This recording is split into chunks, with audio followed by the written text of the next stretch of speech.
Hello, അസ്സലാമു അലൈക്കും. ഇന്ന് ഞാനൊരു അടിപൊളി പുഡിങ്ങിന്റെ റെസിപ്പിയാണ് കേട്ടോ കൊണ്ടുവന്നിട്ടുള്ളത്. ഇത് പണ്ട് മുതലേ ഉമ്മമ്മമാരൊക്കെ ഉണ്ടാക്കിക്കൊണ്ടിരുന്ന ഒരു റെസിപ്പിയാണ്. ഇതിൽ നമ്മൾ എന്താ വെച്ചാൽ ജലാറ്റിനോ അങ്ങനത്തെ സാധനങ്ങളൊന്നും ചേർക്കേണ്ട ആവശ്യമില്ല. നല്ല ഹെൽത്തി ആയിട്ടുള്ള പുഡിംഗ് ആണ്. ആകെ നമുക്ക് വേണ്ടത് ഇച്ചിരി റവയും അതേപോലെ തന്നെ കുറച്ച് പാലുമാണ്. പിന്നെ മധുരത്തിന് പഞ്ചസാരയും. ഇത്രയും ഉണ്ടെങ്കിൽ തന്നെ നമുക്ക് നല്ല സിമ്പിൾ ആയിട്ടുള്ള കുട്ടികൾക്കൊക്കെ ധൈര്യമായിട്ട് കൊടുക്കാൻ പറ്റുന്ന ഒരു കിടിലൻ പുഡിംഗ് ഉണ്ടാക്കാം. അപ്പൊ എല്ലാവരും ട്രൈ ചെയ്ത് നോക്കണം. നല്ല ടേസ്റ്റ് ആണ് കഴിക്കാനായിട്ട്. അപ്പൊ നമുക്ക് വീഡിയോയിലോട്ട് പോവാം. അപ്പൊ അതിനു മുമ്പായിട്ട് ചാനൽ സബ്സ്ക്രൈബ് ചെയ്യാതെ ആരെങ്കിലും കാണുന്നുണ്ടെങ്കിൽ ഒന്ന് സബ്സ്ക്രൈബ് ചെയ്യണേ. എന്നിട്ട് തൊട്ടടുത്തുള്ള ബെല്ലൂടെ ഒന്ന് ക്ലിക്ക് ചെയ്യുക. എന്നിട്ട് അതിൽ ഓൾ എന്നുള്ള ഓപ്ഷൻ ക്ലിക്ക് ചെയ്യുക. എന്നാൽ മാത്രമേ ഇതുപോലത്തെ നല്ല റെസിപ്പീസ് ഞാൻ ഇടുമ്പോൾ തന്നെ നിങ്ങൾക്ക് കിട്ടത്തുള്ളൂ. അപ്പോൾ ഇത് ഉണ്ടാക്കാനായിട്ട് നമുക്ക് വേണ്ടത് 1/2 ലിറ്റർ പാലാണ്. ഞാൻ 1/2 ലിറ്റർ പാലാണ് കേട്ടോ ഉണ്ടാക്കുന്നത്. ഒരുപാടൊന്നും ഉണ്ടാക്കുന്നില്ല. ഇത് തന്നെ കുറച്ച് പേർക്ക് കഴിക്കാനുണ്ടാവും.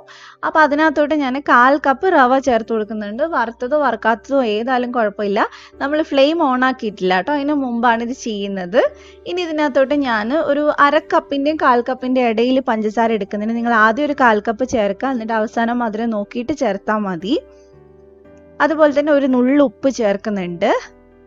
ഇനി ഇത് നന്നായിട്ടൊന്ന് മിക്സ് ചെയ്തെടുക്കുക. ഇതിന് ശേഷമാണ് നമ്മൾ ഫ്ലെയിം ഓൺ ചെയ്തിട്ട് ഒന്ന് ചൂടാക്കുന്നത്. ഇത് ചെറുതായിട്ട് നമുക്കൊന്ന് കുറുക്കിയെടുക്കണം. അപ്പോൾ ഇനി നമുക്ക് ഫ്ലെയിം ഒന്ന് ഓൺ ചെയ്യാം.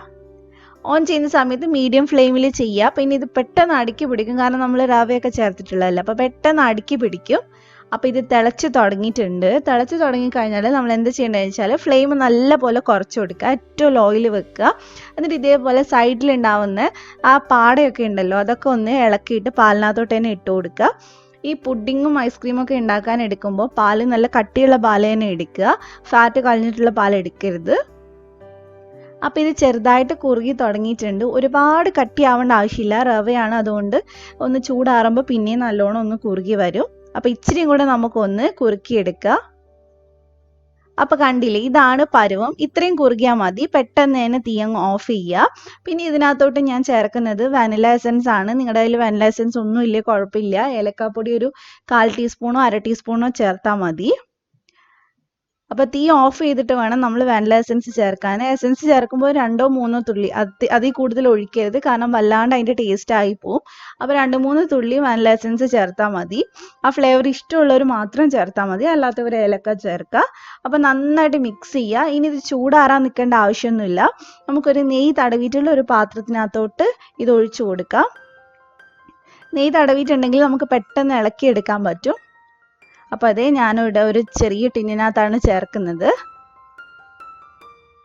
ഇത് നമ്മൾ ഇതിനകത്തോട്ട് ചേർത്തിട്ട് ചൂടാറിയതിന് ശേഷം വേണം നമ്മൾ ഫ്രിഡ്ജിൽ വെക്കാനായിട്ട്. ഫ്രീസറിലല്ല, താഴെ വെച്ചാൽ മതി. അതൊരു 4-5 മണിക്കൂറൊക്കെ മതിയാവും. നന്നായിട്ട് സെറ്റായിട്ട് കിട്ടും. റവ ആയതുകൊണ്ട് തന്നെ പെട്ടെന്ന് സെറ്റാവും. അതിനുശേഷം നമുക്കിത് കട്ട് ചെയ്തിട്ട് എടുക്കാവുന്നതാണ്. ഗസ്റ്റൊക്കെ വരുമ്പോഴാണെങ്കിലും അതേപോലെ തന്നെ കുട്ടികൾക്കാണെങ്കിലും ഒക്കെ കൊടുക്കാൻ നല്ലതാണ്. എല്ലാവർക്കും ഇത് ഇഷ്ടമാവും. ഒന്ന് ജസ്റ്റ് ടാപ്പ് ചെയ്തതിന് ശേഷം നമുക്ക് ഫ്രിഡ്ജിൽ വെക്കാം. അപ്പോൾ അത് ഞാനൊരു 4-5 മണിക്കൂർ വെച്ചതിന് ശേഷം എടുത്തിട്ടുണ്ട്.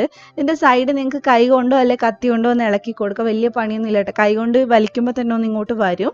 അതിനുശേഷം ഒരു പ്ലേറ്റിനകത്തോട്ട് കമത്തി ഇട്ട് കൊടുത്താൽ മതി. പിന്നെ ഡെക്കറേഷനൊക്കെ നിങ്ങളുടെ ഇഷ്ടത്തിനനുസരിച്ച് ചെയ്യാം. ഞാൻ ജസ്റ്റ് ഫോട്ടോ എടുക്കാൻ വേണ്ടിയിട്ട് കുറച്ച് മുന്തിരി വെച്ചിട്ടാണ് കേട്ടോ ഞാൻ ഫോട്ടോ എടുക്കുന്നത്. അപ്പോൾ അതാണ് ഞാൻ ജസ്റ്റ് ഇവിടെ കാണിച്ചിട്ടുള്ളത്. അപ്പോൾ എല്ലാവരും ട്രൈ ചെയ്യുക. ഇവിടെ എല്ലാവർക്കും ഇത് ഭയങ്കര ഇഷ്ടമാണ്, കാരണം മിക്കപ്പോഴും ഉണ്ടാക്കുന്ന ഒന്നാണ് മോൻക്ക് വേണ്ടിയിട്ട്. അപ്പോൾ പാലൊക്കെ കഴിക്കാൻ ഇഷ്ടമില്ലാത്ത കുട്ടികൾക്കൊക്കെ കൊടുത്തു കഴിഞ്ഞാൽ എന്തായാലും കഴിക്കും. അപ്പോൾ എല്ലാവരും ട്രൈ ചെയ്യുക. ട്രൈ ചെയ്തിട്ട് ഫീഡ്ബാക്ക് പറയുക. അപ്പോൾ നിങ്ങൾക്ക് ഇഷ്ടപ്പെട്ടിട്ടുണ്ടെങ്കിൽ വീഡിയോ ഒന്ന് ലൈക്ക് ചെയ്യുക, ഷെയർ ചെയ്യുക. സബ്സ്ക്രൈബ് ചെയ്യാത്തവർ സബ്സ്ക്രൈബ് ചെയ്യുക. ഇതുപോലെ തന്നെ മറ്റൊരു അടിപൊളി വീഡിയോ ആയിട്ട് നമുക്ക് നാളെ കാണാം ഇൻഷാ അല്ലാ. Thank you for watching.